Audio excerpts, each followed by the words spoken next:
Holy shit, I just finished watching season 2 of Severance, the final episode, season finale. I'm not gonna lie, I am just infuriated, like, holy shit, I'm gonna get into it.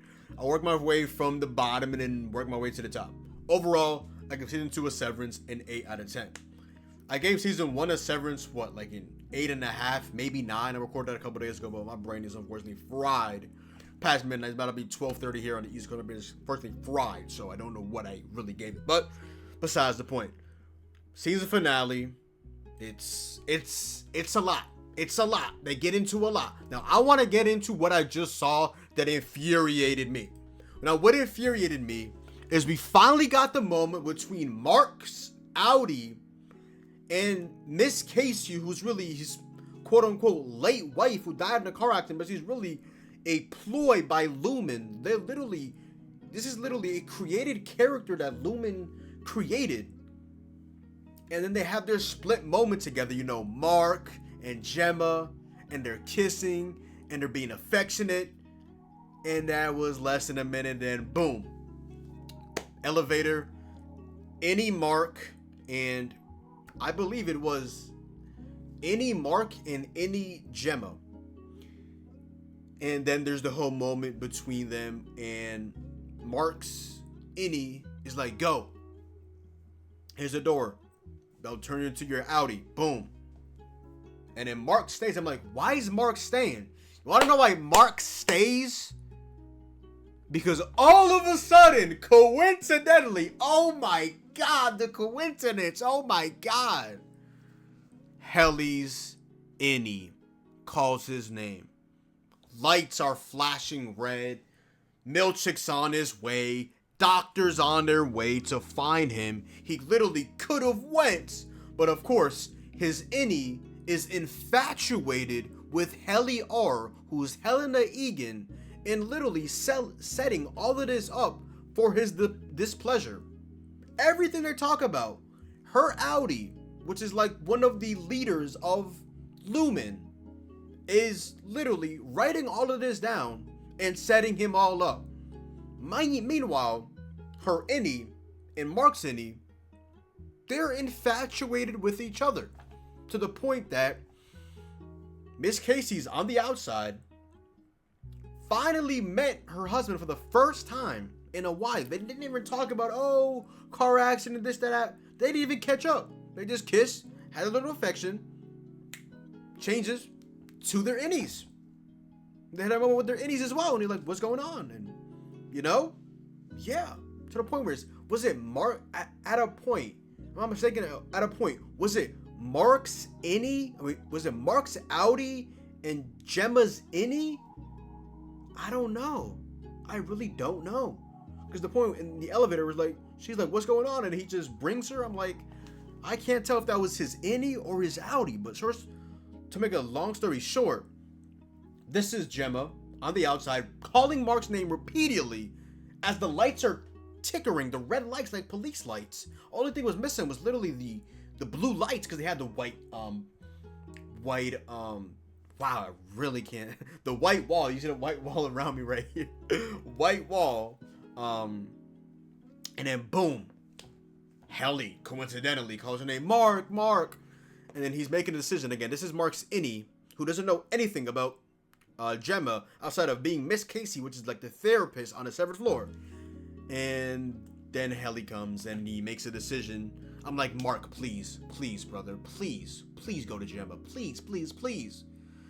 Of course, coincidentally, Helly comes in and then they just hold hands and go their ways. And Gemma's on the outside of the Lumen floor as her Audi. She's finally free after being severed for how long?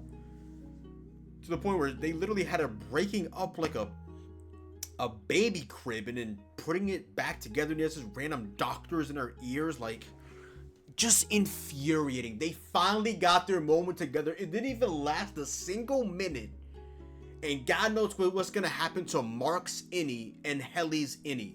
Because they are in deep trouble. The doctors are looking for them. Milchick is looking for them. Like, what positive thing is going to happen? This man literally got choked out by Drummond to the point where he was about to possibly pass out and potentially be off of the map before the goat lady came in and did her thing. It's just so infuriating. They had the moment for literally like one singular minute, and then it was all gone because he went with Helly's innie, and then Gemma's outie was just left on her own, which is brutal. But they had their moment for a little bit, I guess. But holy shit, that was so fucking infuriating.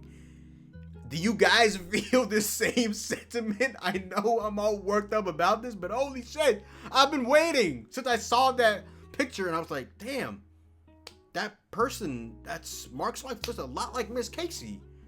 And I don't know if I was being like, you know what I'm saying, but I'm like, very similar. And it was her, and then they got over for 1 minute.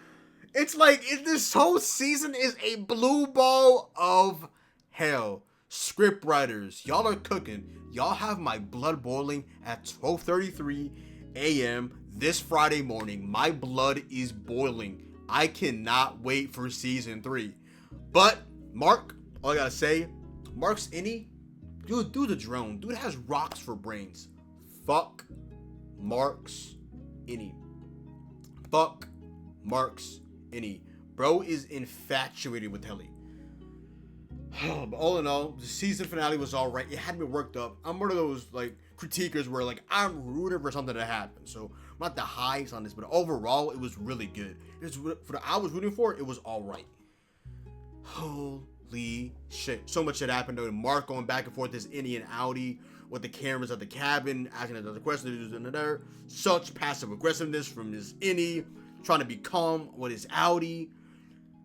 Dylan having this whole resignation request, and then Dylan being a real one as well as Helly holding Milchick so he doesn't go to see what Mark's up to because he's trying to get back his wife Gemma, the goat gimmick, the goat lady, the drumming, choking, this, that, and the third. So much happened. The marching band, so much happened. Overall, season 2 of Severance was really good overall. Like I said, I give it an 8 out of 10. But yeah, let's start off from the beginning now. Season 2 of Severance, like I said, was an 8 out of 10. The beginning was interesting, you know. We learned about Miss Wong, which is like, she's kind of like Milchick's sidekick on the severed floor. Is Miss Wong severed? I don't know if you get the discreet answer to that, to be quite frank.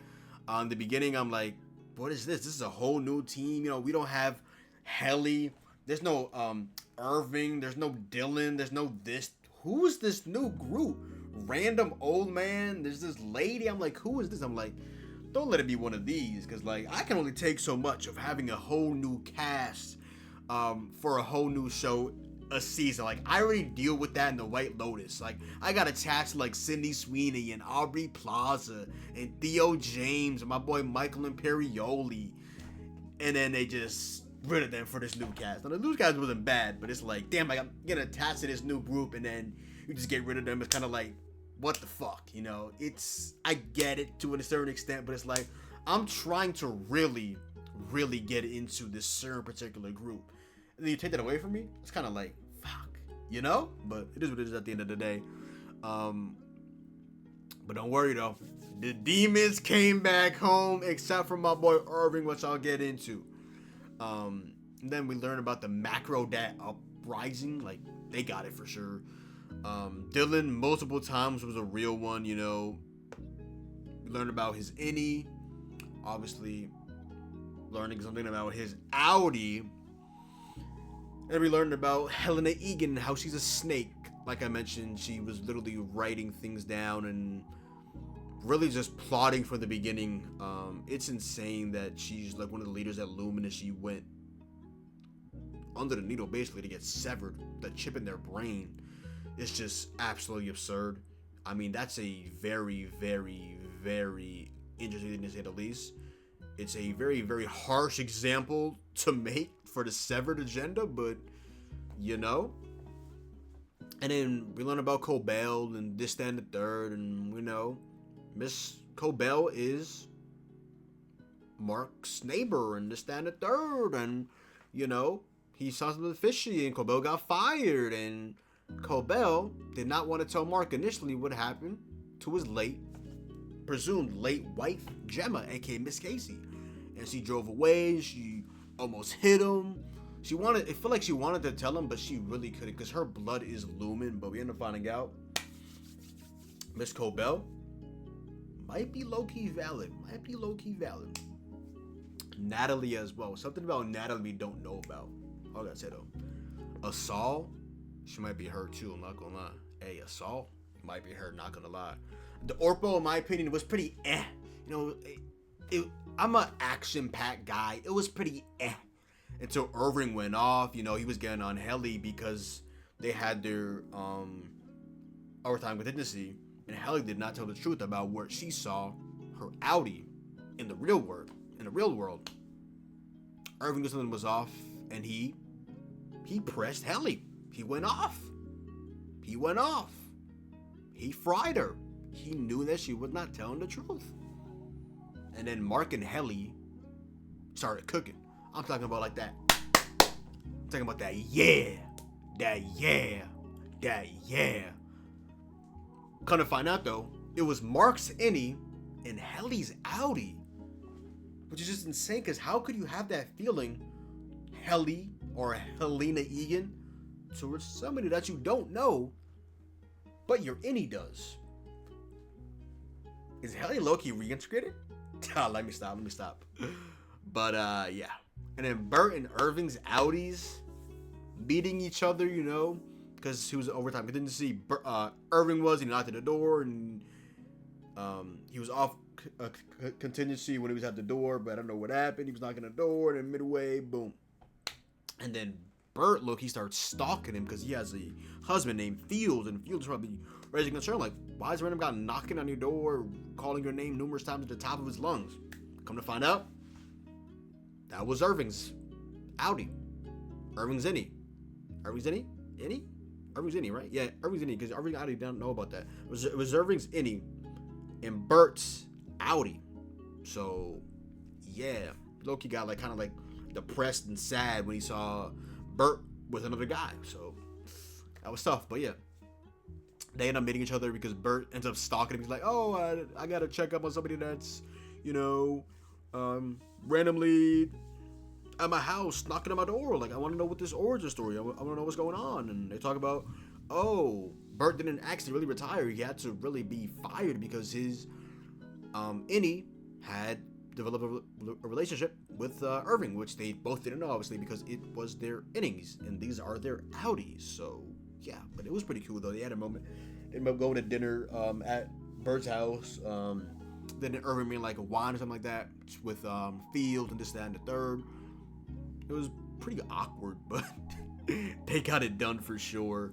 And talking about innies and Audis, Dylan's innie and his wife Gretchen, aka Gretch, sharing moment was pretty cool. They got affectionate at one of the later meetings, but yeah, initially it was very, very awkward. It was very, very awkward. They set up this thing Milchick did because Dylan met an incentive or something like that, and one of the incentives because he had an actual family and a wife and things like that. Even though Mark also did as well with his wife, but obviously she's trapped in Lumen. Even the incentive with Miss Wong, they put him in a room. She got him into the room, and basically he was able to meet weekly or something like that with his wife Gemma, his innie, and obviously just overall her, which is pretty cool. Mark and Gemma, they had a nice throwback, really learning their origin story and learning that they were teachers and the life that they used to live and this, that, and the third. That was pretty cool, how they all met and they're reading the books and this, that, and the third. It was really cool. What's not really cool though? Dr. Maurer, you need to rot in hell telling fake stories about how Mark's Audi is cheating with other women and he moved on and this, brother, you need to rot in fucking hell. We really got a backstory on really damn near everyone aside of maybe Milchick, but that's pushing it, to be honest. Milchick, let's be for real. We got a backstory on Helly, on Cobell, Casey, Irving, Dylan, Bert, everybody at that point, all the really main characters. It was pretty cool. You feel what I'm saying? Um, and the fact that Cobell, in her origin story, we end up learning that she literally mapped all of this out. She has this in like her what? Was that her childhood home? Was that her like aunt or something like that? Because her mother is unfortunately no longer alive. Was that what it was? Like she had a plan all on like a map. She had it all overtime. But didn't you see this, that, and the third? All the Lumen Sever thing? Yeah. That was her $1 billion idea. And they didn't give her any credit. So, yeah. She really planned all of this shit out. She ends up like driving there with one of, I guess maybe one of her friends. And they have like an intimate moment as they're getting high. Like, bro, this season threw me for a loop. For sure. And yeah, Dylan, I thought Dylan low-key was going to be out of there afterwards, and he had a mind of his own because he ended up becoming infatuated with his wife, Gretchen, which obviously is his Audi's wife, but his Indy ends up becoming infatuated with her, ends up putting in a resignation. And I'll get into that, but it was very sentimental. A decent amount, I'll say. The response, because every single time, coincidentally, every single time the Indy wants to resignate from the job and go, the Audi, oh, so surely, it just always decline it. Now, this time we actually got a response from Dylan and seeing it, but Jesus Christ, the amount of times that's happened. Usually, one time they didn't, like, one of the higher ups weren't just like, man, you're not going anywhere, fuck out of here, type shit. Alright, what else though? Burn Irving, you know, they had their moment again, you know. Bert learns that Irving is really just trying to find out what the actual master plan behind Lumen is. He has this all mapped out. Damon is like an artist in his own room, and he ends up learning that he has to let Irving go and go on a train and not know where he's gonna go to, because there's gonna be Lumen all over his back, because they probably have a good idea of what he wants to do, and that's not positive for Lumen at all. So yeah, he has to go somewhere and literally leave his life behind. And yeah, it was tough, man. It was definitely tough for Irving for sure, and definitely for Bert. Milchick, like I said, Milchick, he had that, like, you know, teacher's pet kind of Miss Huang, but she had a blabber on her, man. She was telling on him about using big words and the things they used to do and this, that, and the third. Like, telling that to Drummond, who was Milchick's boss. And Milchick said, I gotta get you out of here, Miss Wong. It is what it is. I brought you into this world. I can also take you out of this world, type shit. You feel what I'm saying? And Helly and her father bickering because he ends up finding out that she really isn't who her Audi is, and she's really trying to plan things out to help people she really cares about. And they start bickering, and they get into it, and it is what it is. And yeah, overall, like I said earlier, season finale, it was all right, you know. I really liked it was like an hour 25, so there's a couple things I'll miss out, but I really liked, you know, Mark going back and forth, you know. His Indy was so aggressive, and his Audi was so, like, calm and reassuring and really trying to explain, like, thoughtfully, but his Indy generally has a mind of his own and is generally cooked. Yeah, it's insane how different they are. Like, again, I'm really trying to understand how Mark's Audi and Gemma's Audi had a moment and then it just went away.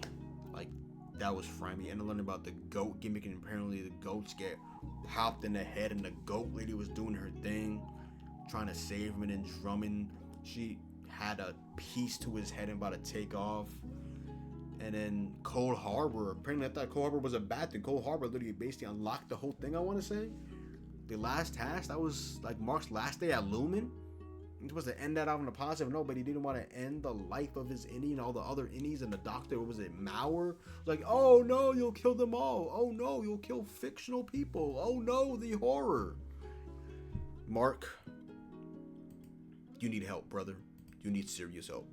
But yeah, overall, that was a really good season of Severance. Season 3, I think, is coming out. Can't just end it on that. Obviously, that's way too much of a cliffhanger to end it off. I mean, it is cliffhanger, but you can't end off the show like that, or the entirety of it, you know. Get on to the next season, you know. Good PR, I guess. But yeah, really good. Severance. Recorded the season 1 not too long ago, a couple days ago. Got that out, check that out. Also, yeah, overall.